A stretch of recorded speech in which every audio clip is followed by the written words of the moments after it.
Hello and welcome everyone. My name is Dexter Tillian and I'm a lead analyst for technology and telecoms at EIU, which is part of the Economist Group.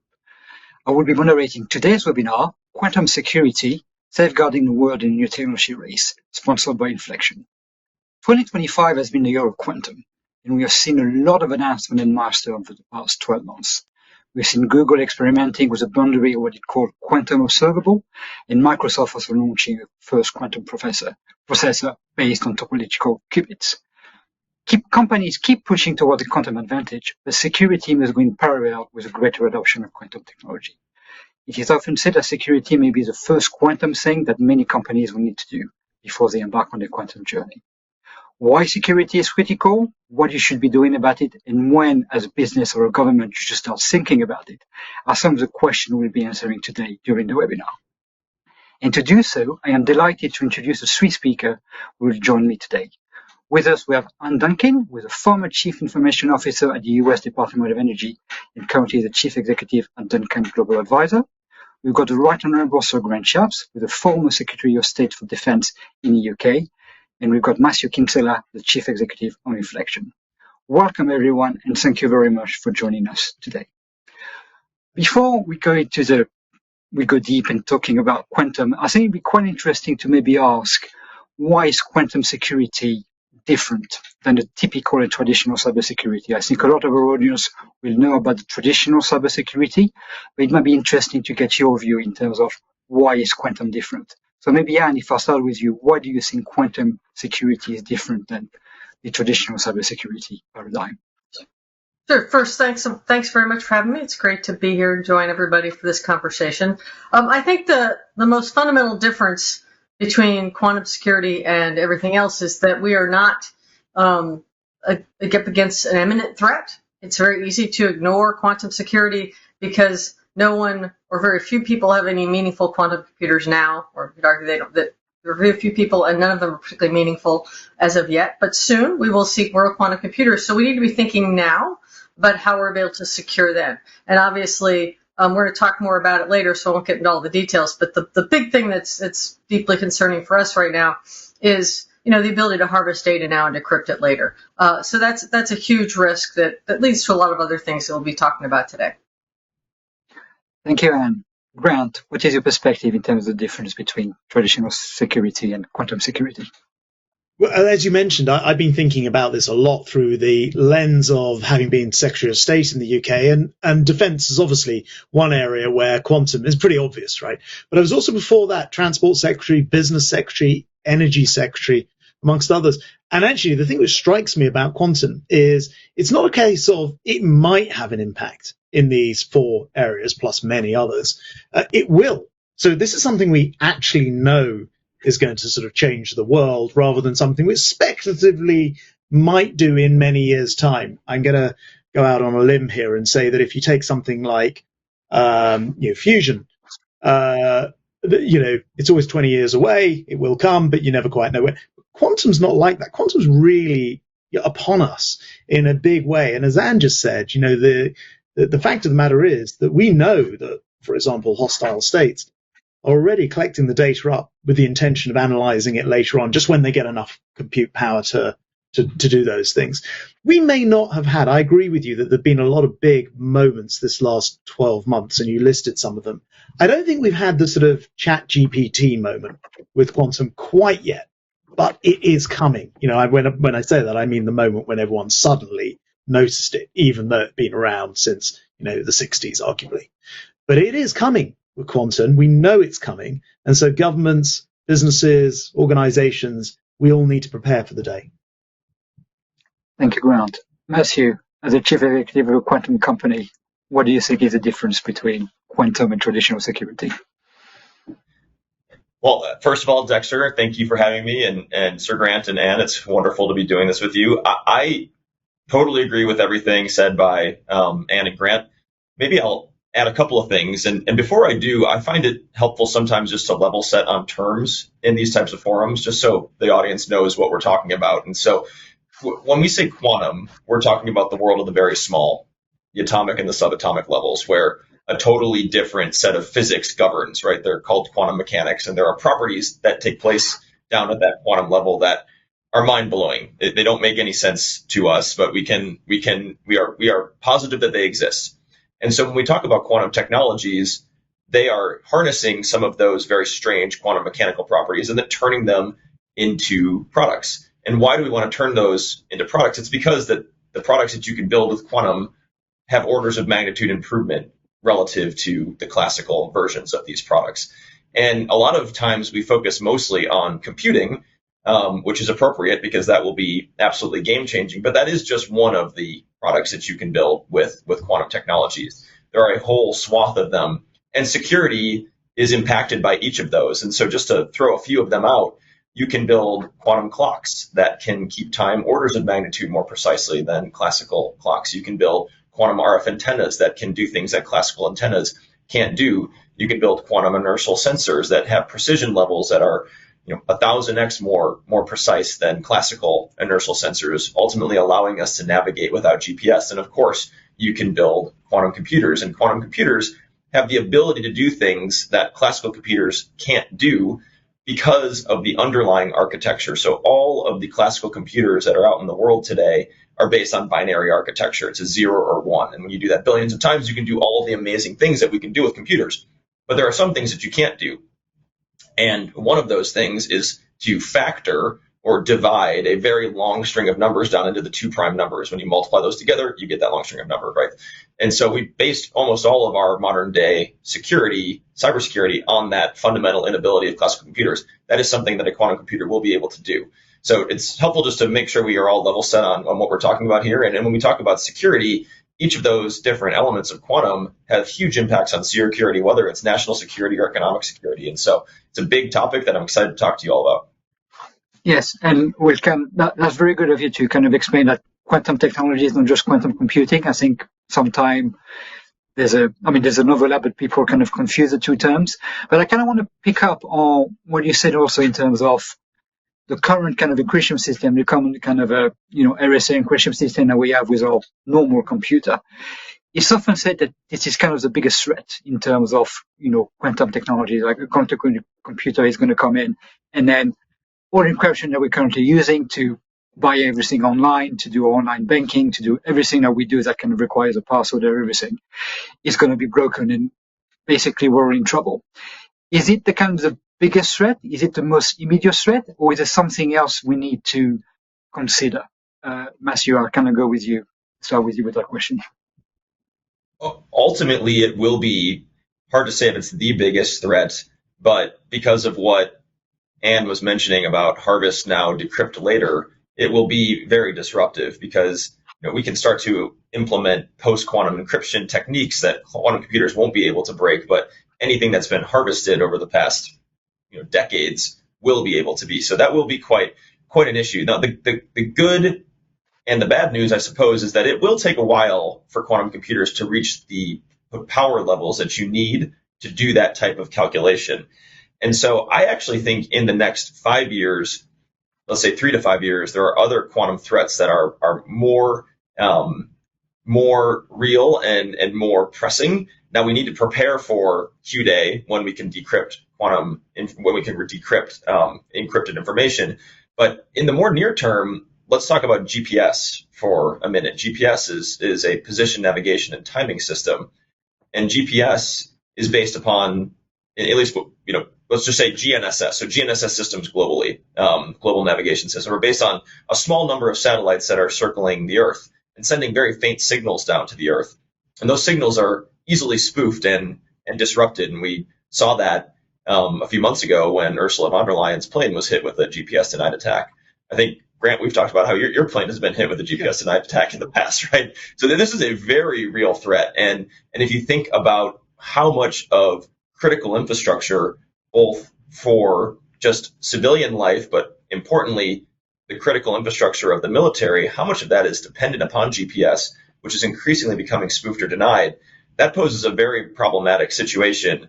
And if we were to enter some sort of hot war, you probably need to assume that GPS won't be a tool that's available to you for much of it. And so the side that can harness quantum technologies to communicate, to have battlefield advantage, to synchronize in absence of GPS, to navigate in absence of GPS, will have a massive tactical advantage. And you've seen the US down select our 14 critical technologies to 6, and quantum battlefield information dominance is one of those 6. And I think for the reason that I just spelled out, and I know the UK has been frankly ahead of the US in understanding how big of an issue this is. So yes, acknowledge that quantum computers will be able to break encryption at some point in time. We can get into what I think that time frame is and what we need to be able to do. But in the more near term, there are the very real threat of the lack of resilience of the GPS system.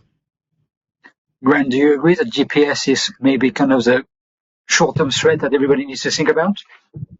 Well, I think the interesting thing actually with quantum is what it unlocks. And what it unlocks is not just quantum. It's not a thing, as Matt described. It's all of the different opportunities that come from what happens when you combine quantum with AI.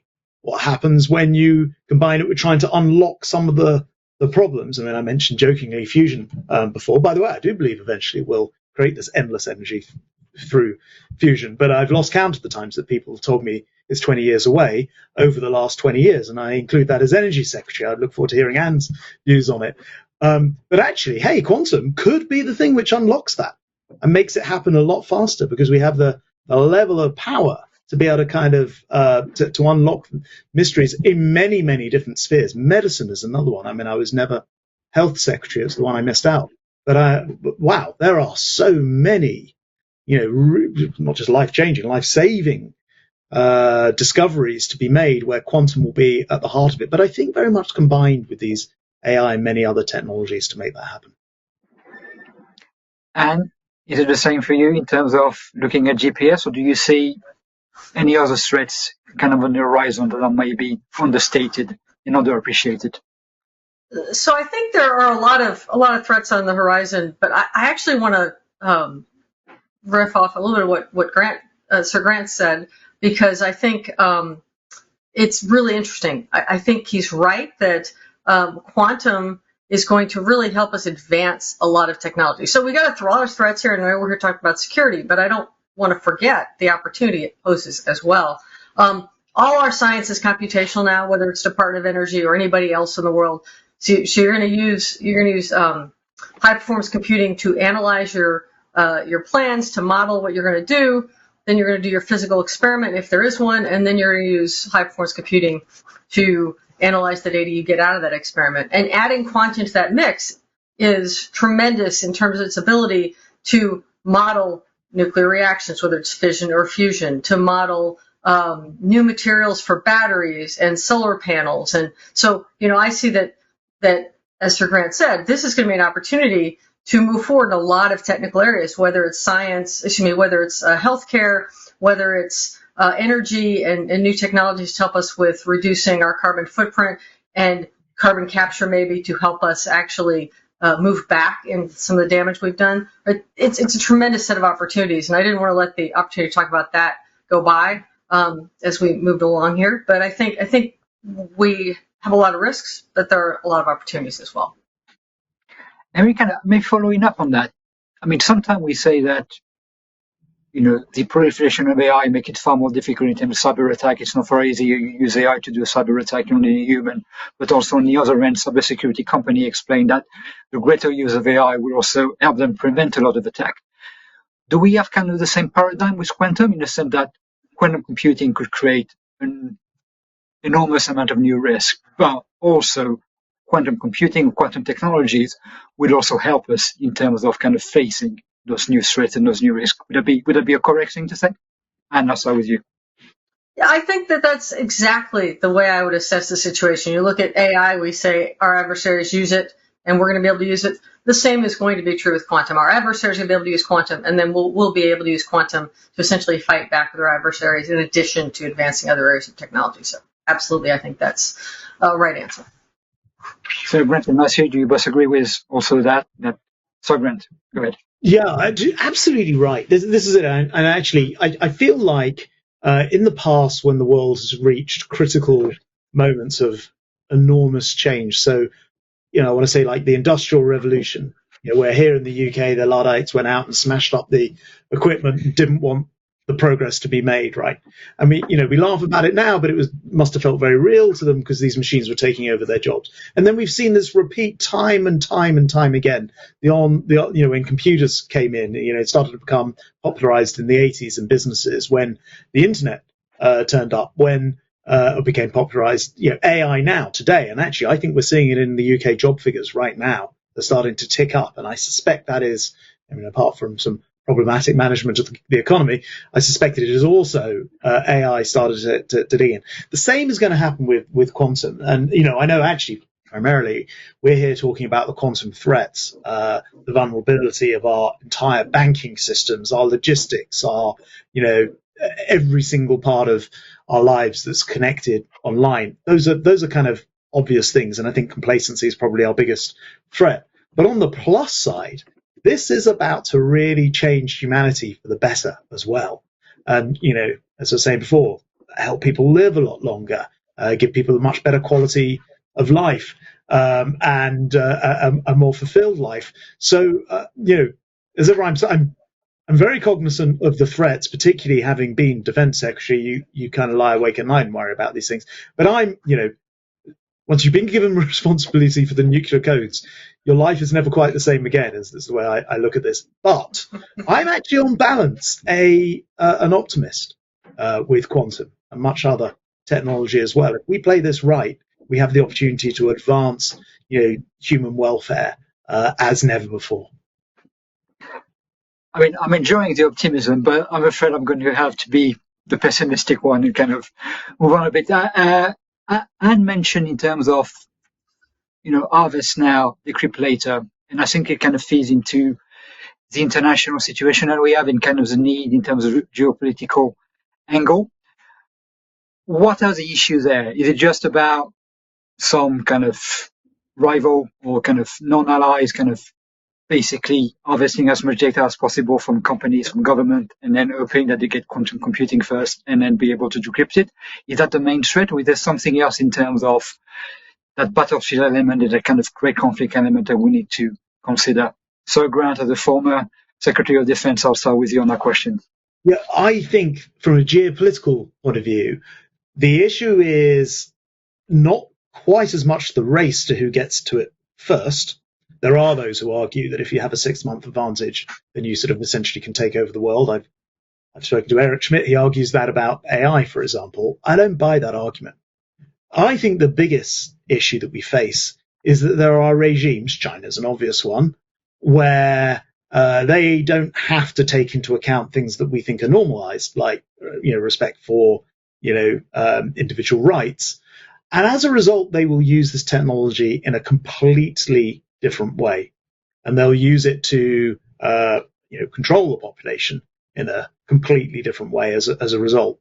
So I think the biggest challenges come not from the technology itself, but from the way it's implemented by rival regimes. And it's a big problem for the West. I mean, I think actually this is sort of the existential problem of our times, which is, how much are we going to cling to our, much loved freedoms, liberties, democracy? How much do we think that actually, in a world of things like powerful quantum AI and other things, that actually society effectively needs to be rearranged? And are we seeing examples from dictatorial regimes which are entirely about their own self-preservation? I mean, it's the only thing which actually drives them. But, actually they're turning out to be quite effective at deploying this technology, very effective in scooping up a lot of data about people and then using it against, or as they would say, for the people's wider benefit. How do we respond to those enormous challenges? And I think that these are the biggest threats and questions that face us today. And do you agree that it's not about the race, but about the implementation in terms of the geopolitical element? Absolutely. I mean, I obviously whoever gets there first has some advantage, but I'm with Sir Grant. I don't believe that a 6-month advantage is going to allow anybody to take over the world with any technology. I think that that there are bigger challenges in the use of these technologies. I think when you look at the encrypt now, decrypt later challenge, obviously nation states are scooping up bigger amounts of data, and the kind of data that nation states are interested in is more interesting for longer than, say, some of the commercial data that people might be stealing. It's entirely likely that commercial data people are stealing today won't be particularly useful by the time they can decrypt it.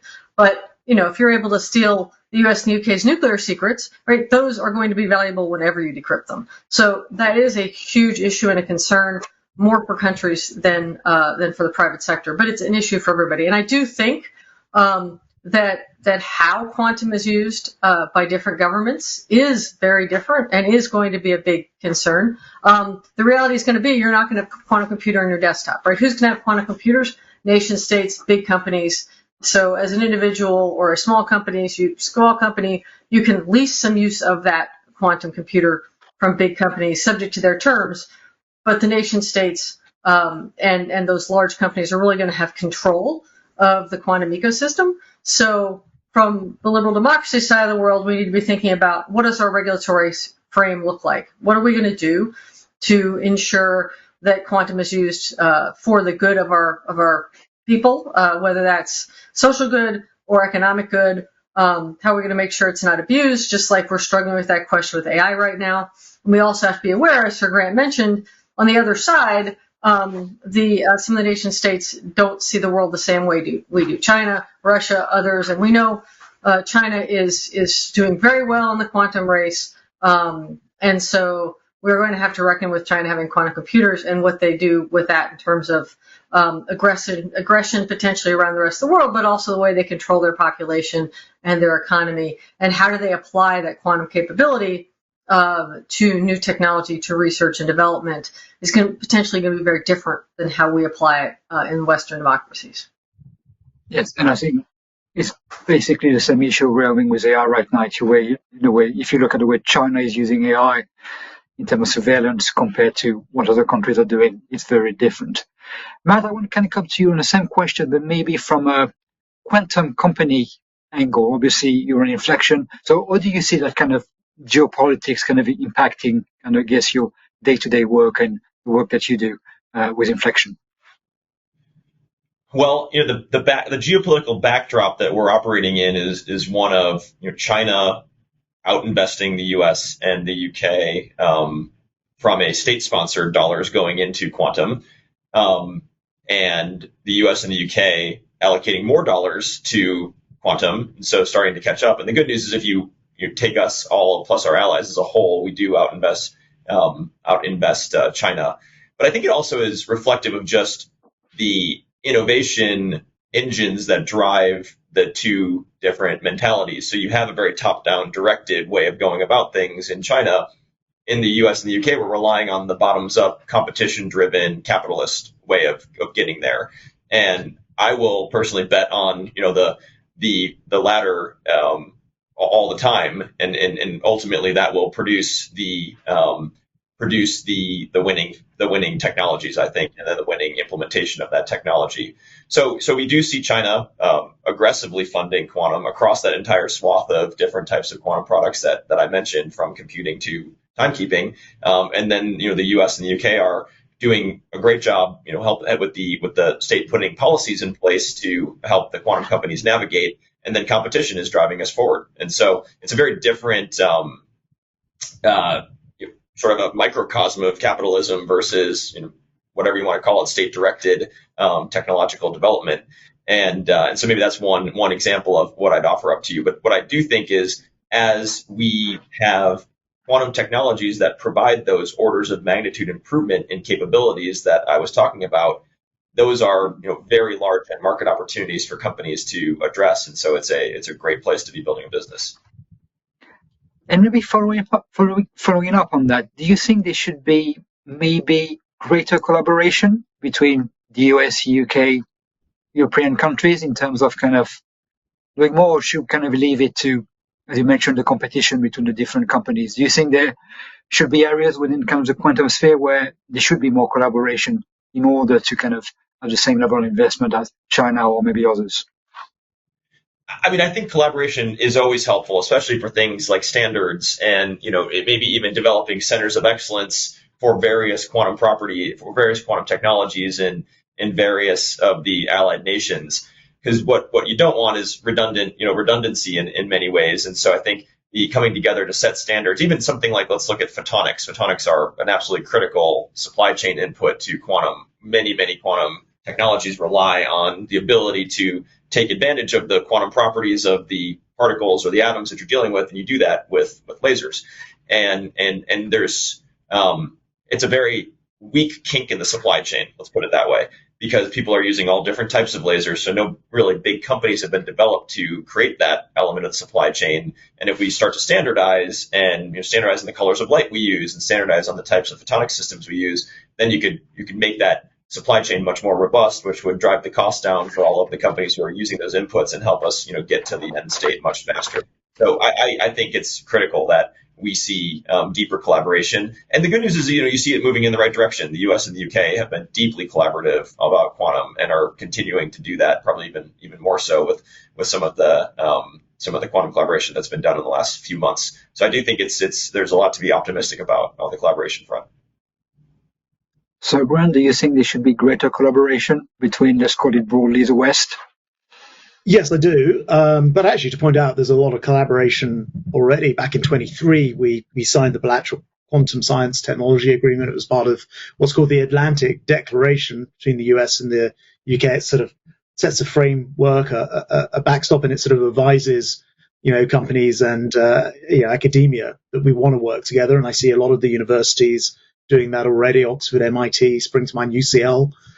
Spring to mind in this. And then I think through the Five Eyes community as well, again, without delving into too much detail, there was a tremendous amount of cooperation going on with Five Eyes. So that's the UK, US, Canada, New Zealand and Australia. And then finally through AUKUS as well. So that's the UK, America and Australia. And that's primarily about building nuclear subs. When people hear about the AUKUS program, they think, oh, that's providing nuclear powered subs for Australia using British and the US technology. But in fact, there's something called the Pillar 2, which I had a lot of talks on with my counterparts. And Pillar 2 is all about things like quantum tech between those countries. There's a lot of cooperation that's going on. Kind of what worries me is, and this will be, to Matt's point or to the optimism in me point, will our system of,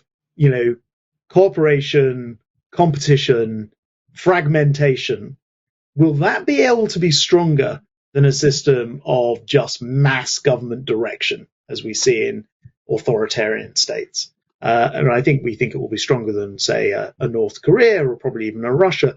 But, China really does look like a peer in terms of power in all of these areas. And I think it does represent just a fundamental challenge to our system and our way of life. Thank you, Sir Grant. And maybe, Matthew mentioned about standards. Obviously, you used to work for the US Department of Energy. We've seen NIST in the US develop certain standards in terms of kind of post-quantum cryptography.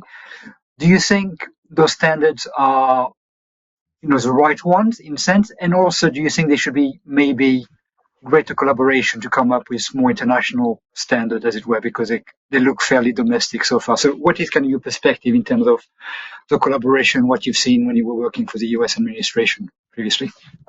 Yeah, so I think, regarding the standards specifically, yes. So NIST put out, 4 models, NSA put out a couple models, and then we've got some guidance across from the NCSC and from the EU, and everybody is sort of putting their guidance out, whether it's a model or, guidelines for people to work with. And I think that's a start in terms of the NIST models.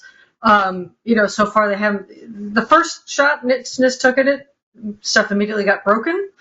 Took another pass at it. Those things are, so far we have not, I've not heard any of the models that NIST has put out being broken. So that's the first test, right? Is anyone going to break these cryptography models? So let's, because obviously none of this works if we don't have strong quantum resistant cryptography. So that's number one. In terms of collaboration, like Sir Grant, we've seen a lot of cooperation, in the last administration. We did a lot of work with our Five Eyes allies, with other allies around the world. really to develop our collaboration on quantum, and also all of our governments have been funding quantum initiatives, whether it's within our government or outside. And and I can find a lot of things to criticize our current administration about, but one thing I can't criticize them about is their push to implement new technologies. So Department of Energy, Department of Defense have really been pushing hard on funding emerging technologies, AI, quantum, nuclear technology, small modular reactors, things like that. And so really doubling down and getting those investments out and getting them out faster than previous administrations. So I think that the key is that we continue to build this strong framework of collaboration and continue to play nicely with each other so that the government efforts can be more aligned. Because, again, to Sir Grant's point, we have an existential threat of China in particular. I would argue that many of our other adversaries are not able to marshal their resources the way China can. But China's really focused in on quantum. They're focused in on next generation nuclear technologies. They're focused in on AI.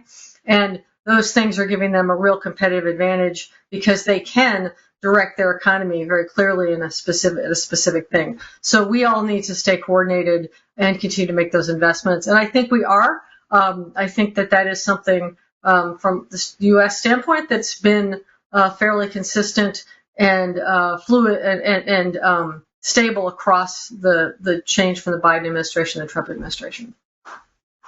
It's one of the few things where there is a bipartisan consensus, I guess, in the US right now, which is a good thing, assuming and maybe international collaboration as well. We mentioned about NIST and we mentioned about the National Cybersecurity Center in the UK.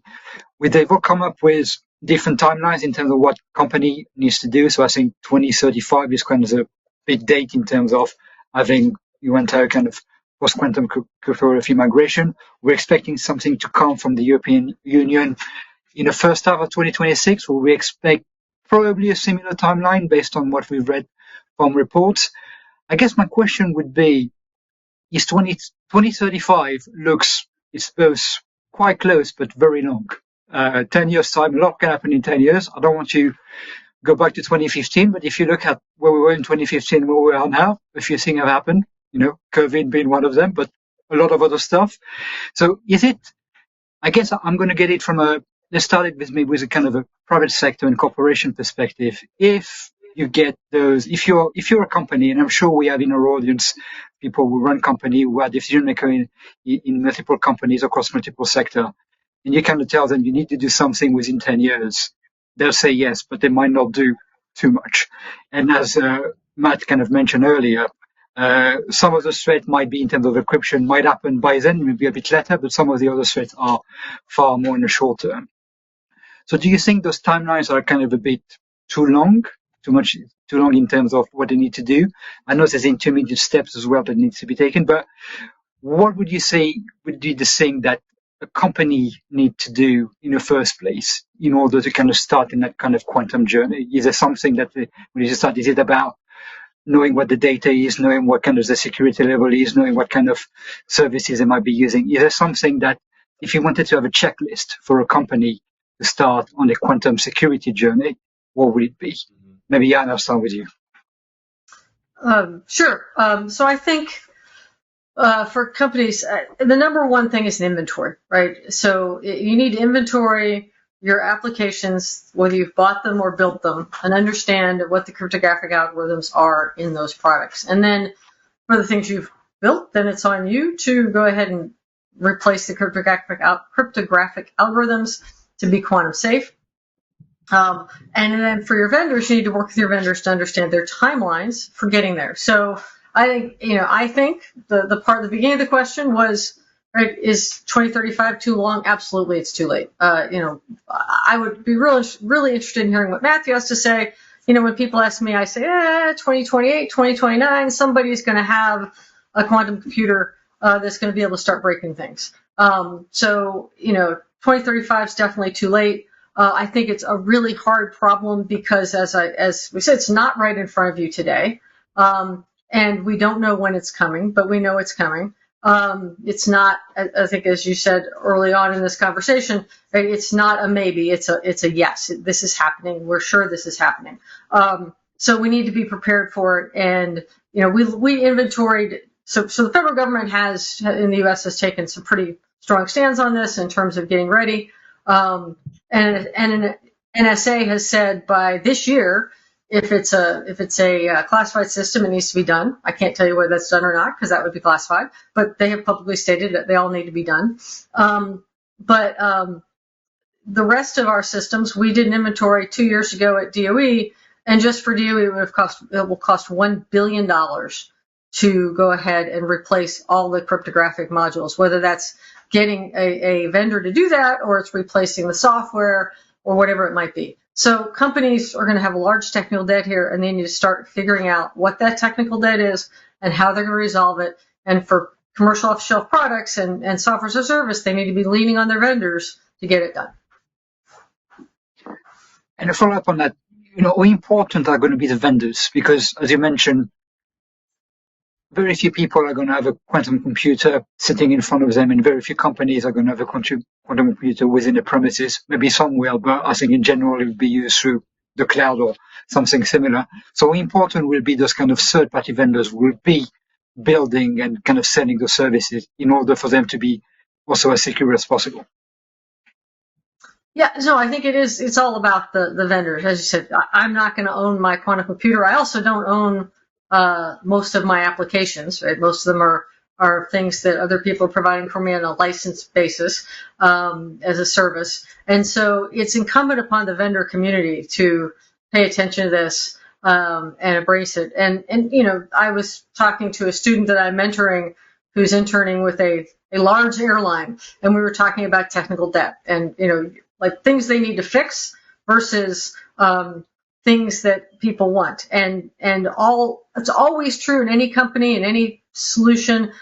People are more interested in putting out new features than they are in fixing the security. And so figuring out how to prioritize fixing the security versus providing one more nice feature in the app for your customers, that's going to be the huge challenge for everybody in going forward.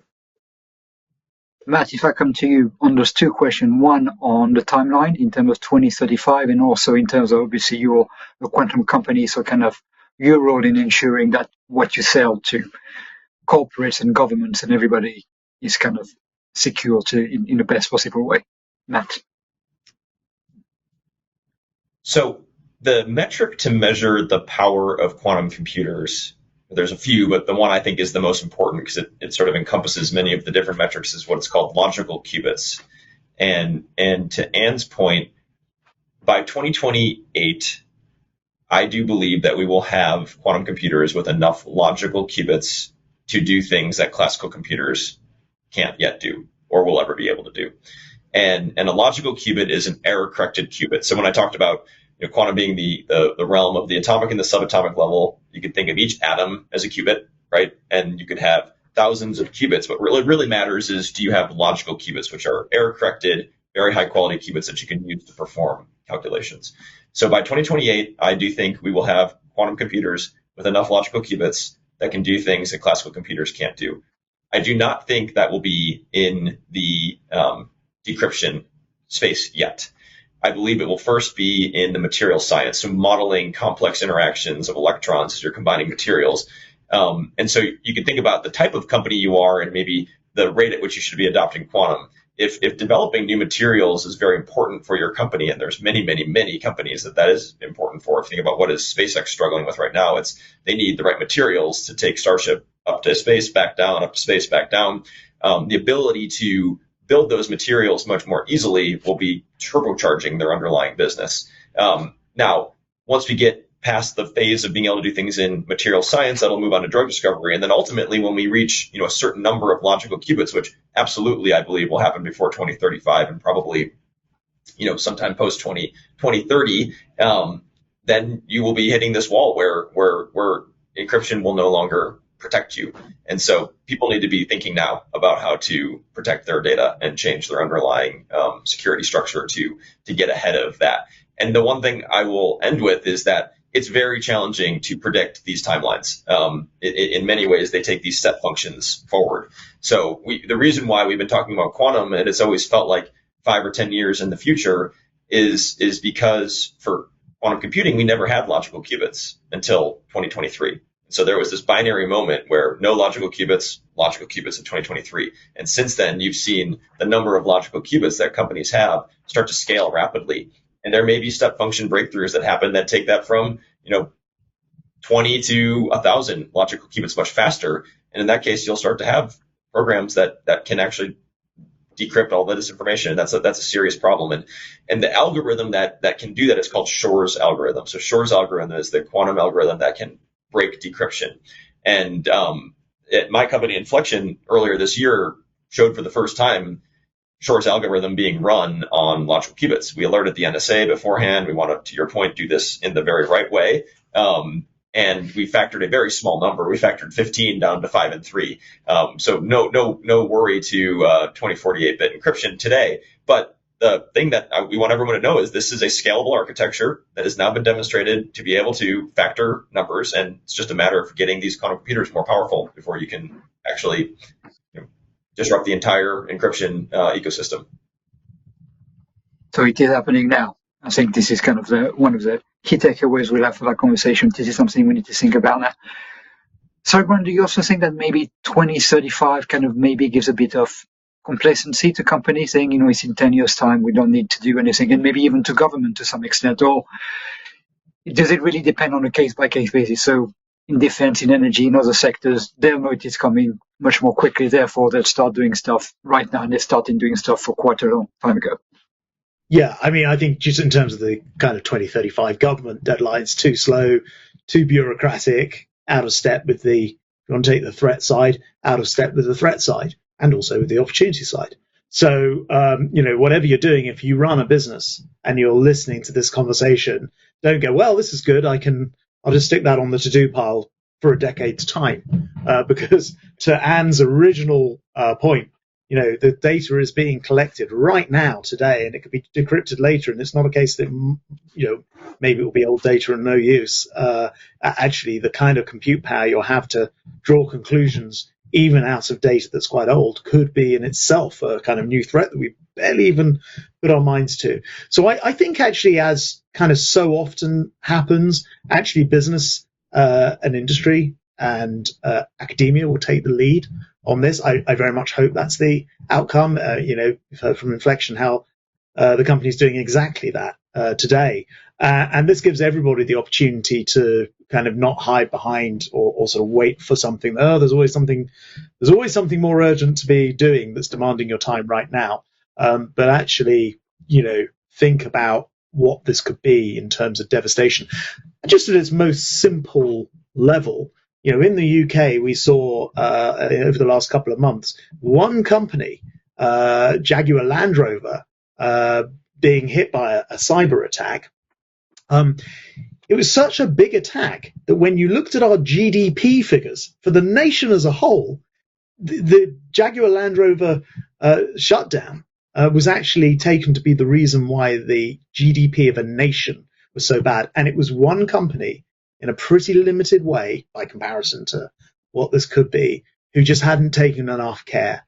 So, whatever else happens, industry, academia need to be in the lead here, not waiting for government direction, which is often far too slow. And, we're seeing it with the EU plans, which are, incredibly slow because they've got to get 27 countries to agree to it. And by the way, it will then be either watered down or the least effectual because it will be the lowest common denominator.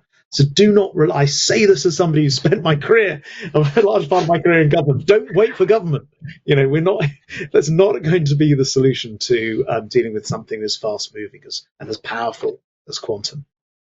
Yeah, and I think this is why it's a powerful statement coming from somebody who's been part of the UK government for the last 10, 15 years, basically from you saying that actually don't wait too much on government and, do your own thing. But maybe kind of a follow-up on that in terms of, okay, if you're not waiting on government, what is the best way to ensure that all these companies, you mentioned Jaguar Land Rover, we've seen a lot of kind of cyber attack and companies being attacked with traditional cyber attack, not quantum cyber attack, and the impact it may have, not just on them, but also on the thousands of suppliers as well, in terms of if you can't have one of your biggest clients. So without scaring people too much, in terms of saying, if you don't do this, you might lose your business. And I think there was kind of a coach company in the UK who basically got attacked and basically couldn't operate and had to shut down after over 100 years.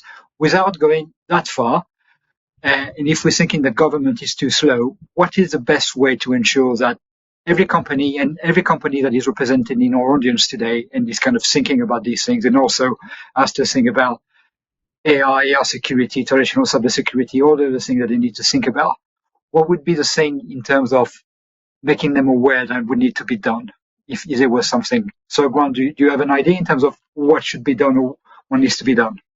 Yeah, sure. Well, look, I mean, I think there's a sort of checklist. I'd say, first of all, start thinking about your sort of inventory right now, how you do,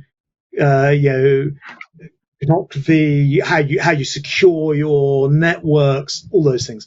I think you can demand crypto agility from your own suppliers as well. What are they doing? How do you know? Because actually, I think the interesting thing with the Marks and Spencer's attack, which cost Marks and Spencer's £400 million, had a big impact on their business, was actually it was one of their suppliers. So think about your suppliers. Move to a sort of hybrid post-quantum encryption world where you can. Now, you're going to need to take advice from your Cloudflares and AWSs and what have you. But there are things you can do. Prioritize, things like the data that's going to be around and is really going to matter. So like your long-lived data, I think that'd be important. I think talk to your boards about it. If you have a business, you have a board.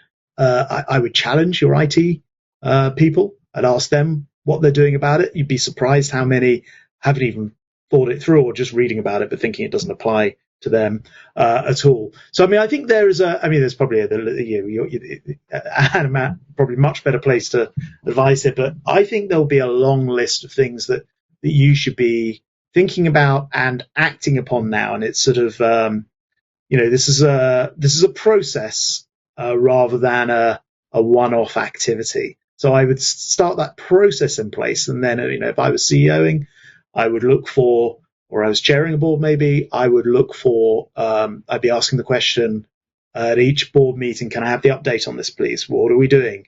How's this moving along? Does this actually keep pace with the way that the technology is developing as far as we know? So I think really asking those searching questions today will save a fortune tomorrow. And is it the same question you're asking now in terms of you're advising companies? Yeah, I think that so Grant's advice was great. I think adding on to that, so taking a risk-based approach to this problem. A lot of companies get really tied up in compliance, and so they may wait for being asked to comply, or they may be like, well, this is part of this compliance regime, or I've got more important compliance things to do. They need to identify their high-value assets, identify their high-risk areas. Hopefully everybody's got a risk register, and this needs to be on their risk register, and then it needs to get built into their security plans. And whether it's your governing board or whoever it is that oversees your work, you need to ensure they're engaged, because you need to make sure you have funding. So that's the other big thing is, here's my risk register, here's my security plan, I'm building quantum into this, and now I need to go do my homework, play the whatever my internal political game is to ensure I get this work funded, which means I've got to educate my senior leadership team, I've got to educate my governing board, make sure people understand why this is important, because unfortunately, CISOs have an unending list of things that they want money for. So chief information security officers, to not fall into jargon here, the chief information security officers will spend every penny the company makes if you let them, not because they're profligate, but because there's a never-ending list of risks. So making sure your leadership team understands why this is a risk that's important to fund, and then making the investments, doing the work is absolutely critical. So education, education, education, to quote a former British Prime Minister. Matthew, what would you say in terms of the checklist or the thing you need to do for any company that is kind of listening to us right now, in terms of what they need to do right now, because it is critical and it might lose them their business? Well, Sir Grant and Ann gave great pieces of advice. It's timely for me because Inflection is going through the process of becoming a public company right now, where we need to immensely level up our information security practices. And as a side note, before I came to Inflection, I was an investor for 20 years and actually focused a lot on investing in cybersecurity companies. And I always used to say that the cybersecurity market was a great place to be an early stage investor because it was very much a shiny new toy market, because the bad guys are always getting more creative, and then therefore you need to come up with new ways to counteract the the bad guys. And so there's always a very robust backdrop for company creation in the cybersecurity world. And I think that is reflective of the world we live in, which is you need to be up to date on what the new threats are, and you need to continuously be making sure you're prepared to be defending against that. And so there's, on one hand, making sure what is, and when I say it really should be someone who has been deputized at the organization to have this under their purview, because if it doesn't fall under a single person, and mentioned the CISO, for instance, so Chief Information Security Officer, or the CIO, but someone needs to be responsible for this. It can't just be someone's one of 10 things that someone does. And then also, there's also just the basic blocking and tackling. Some huge percentage of attacks are still made successful by tricking one of your employees to doing something they aren't supposed to do. And so the social engineering attacks continue to increase, continue to get much more, what's the right word? Like the ability to trick people is getting greater as people are utilizing AI to increase the velocity of these attacks and then increase the realism of these attacks. So just making sure you're actually going through the seemingly annoying know before training things you need to do, or whatever the other ones that are popping up, making sure the employees are actually doing those, because awareness is still probably the greatest way to avoid any kind of critical unforced errors. So quantum phishing, you heard it first here. We've got a few minutes left. Maybe not, but something similar to that. I think it's important. I think you're right in terms of, from a security perspective, the human is still the element that is the most vulnerable, the weakest one. So, education, both at the board level and also kind of for your employees, in terms of making sure that they don't fall into the traps and they're trained properly. I actually just did one today. Our security advisor or security company has sent us kind of phishing training once in a while. So we're aware of it. We'll need to do it. It might seem a bit annoying, but it's very important, because if you get it wrong, major issue. Matt, maybe I kind of wanted to go back to you. Can you mention earlier in terms of quantum technology is not just computing, you've got sensing, you've got communication, you've got all these kind of different elements. And I guess in the few minutes we have left, I kind of wanted to ask you, does that mean that because quantum is not just one thing, but many different things, does that, from a security perspective, it means kind of a different way to prevent those attacks and to kind of protect yourself against potential attack? Or is there kind of a way where, let's call it a one-size-fits-all kind of a defense strategy that you can use no matter what you're using in quantum? Or do you see kind of the future defense against quantum attack and quantum threats going forward? Mm-hmm. Well, yeah, I think we've pretty well covered the threat of the against encrypted data, and that's one, probably the most high-profile threats that could come about from quantum attacks. But if we go back to GPS, let's look at that again, and what services that's providing various infrastructure. Timing for synchronization is one of the very important things that GPS does provide. And whether that's for the financial networks, for the RF network, the financial markets, the RF networks, the electricity grid, they rely upon the time signal coming down from GPS to synchronize. And we established before that GPS is being disrupted more often. And I do think that is something that the critical infrastructure providers need to be quite aware of. It's quite a different type of attack than stealing data and then decrypting it, but it would be denying or spoofing the underlying synchronization ability of these critical infrastructures. And that could be a very serious problem. And I believe the UK did an analysis that it would cost something like £1 billion a day to the economy if there was a disruption in GPS. My guess is it was probably be significantly more than that. It would be something greater in the US. And so being attuned to the areas where you are relying on services like GPS that are more and more spoofable, that's not inherently a quantum attack, but you can solve that problem with quantum capabilities. And so you can put quantum clocks on the ground that have redundancy and allow you to continue to synchronize in the absence of being able to synchronize to GPS.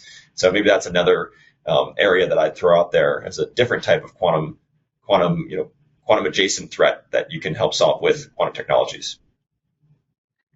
And to Mr. Grant and to Anne, do you think that there's going to be a difference in terms of the protection, in terms of kind of government application and kind of corporate application? I know, for instance, just as one small example, the National Cybersecurity Centre in the UK has said that something known as quantum key distribution, which is kind of one of the ways you can protect your encryption.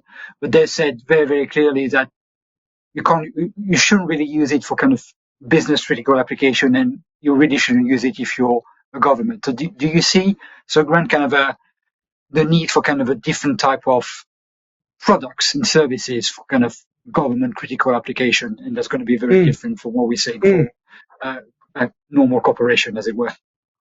Well, I was just thinking when Matt was talking about the denial of GPS or GNSS, which takes into account all of the satellite systems, and he rightly pointed out, I experienced it when I was Defense Secretary. We were flying in an RAF jet past Belarus, coming out of sort of Ukraine, Poland area, should we say, and we were denied GPS. And what was interesting was that the pilots were not at all fussed or flummoxed or concerned.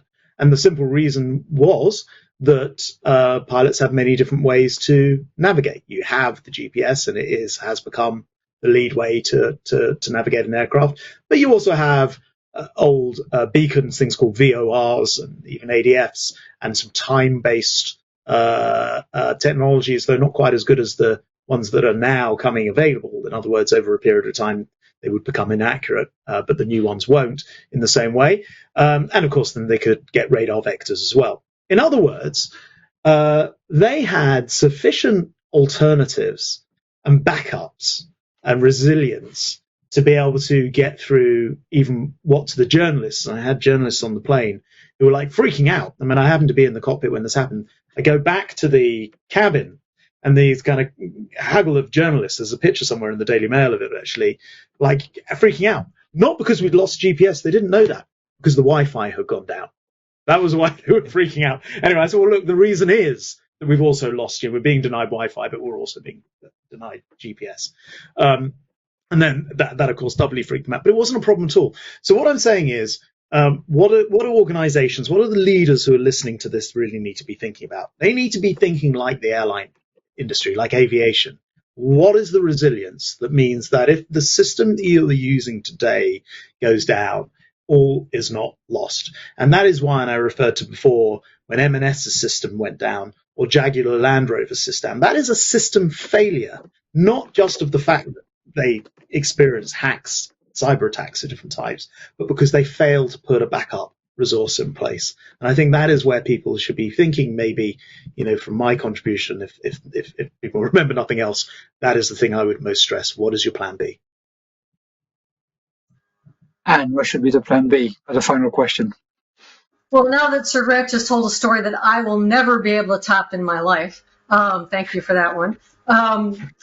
So plan B is, as Matthew mentioned, for example, for critical infrastructure for the energy sector, having alternate timing technologies. It is becoming a significant issue for that sector. It's having, for war concerns about nation state interception of communications, right? We need PQC hardened communications. Whoever you are and whatever you do, it's thinking about what are the technologies that are to become vulnerable, and how can I manage to find a way to create a backup, or maybe a replacement. If it's sufficiently vulnerable, maybe I just need to replace it. But certainly to have a plan B, whether that is quantum clock-based timing instead of GPS, whether that's different navigation tools. Pilots are perfectly capable of going back to the old, let me look at the ground if they have to, but it's not very efficient. So what can we give people that is as efficient as what they have today as a backup? And again, going back to, as a company, what's your risk register? What are those top risks? And go in and dig into those risks and talk to the vendor community about what alternatives exist, right? The greatest thing that I have found in my role at DOE was, of course, I had the national labs who I could go to when I needed new technology, but I also had this amazing vendor community that would come into me and say, you haven't even thought about this problem yet, and I have a solution for it, and you are gonna realize this is a problem. And these are the kind of things that vendors are thinking about today, even if you're not. So identify those risks, identify the backup where you need a backup, and then go out to that vendor community, because people will have thought about these problems and they'll have solutions for you. And if they don't have them, they'll be happy to work with you to create them. Thank you very much, Anne. I'm afraid this is all we have time for today. So maybe a few key takeaways from me before I thank everyone. Quantum security is not a matter of if, it's a matter of when. It's definitely going to happen, so you definitely need to consider it very, very quickly. The 2035 date that we've been hearing for quite a while is probably a bit too late. So think about it now. Don't just think that it might happen in 10 years and you'll be able to do anything by then. It probably will be too late if you do that. This is not just about encryption, but there's plenty of other threats. We've discussed kind of GPS during the webinar, but there's many other things that you need to consider where quantum security might have an impact. It is definitely geopolitical, as all technology is right now, but maybe the focus should be more on the implementation that many jurisdictions and countries will do with quantum rather than a race to be first. And maybe kind of end up with two questions that we've kind of just discussed. The one from Sir Grant in terms of what is your plan B if something goes wrong? And the one from Am in terms of what are your top risks, and kind of deal with it with your provider. I want to thank the three of you for joining us today. So thank you, Matthew. Thank you, Sir Grant. Thank you, Anne. I want to thank Inflection for sponsoring the webinar. And I want to thank, of course, the audience for joining us today. Please see our other webinars and events on the Economist Impact website. And of course, come and join us in London in next June for in-person quantum conference. It lasts for 2 days and there's a lot happening there. So thank you very much. Goodbye to you all, and see you all again very soon.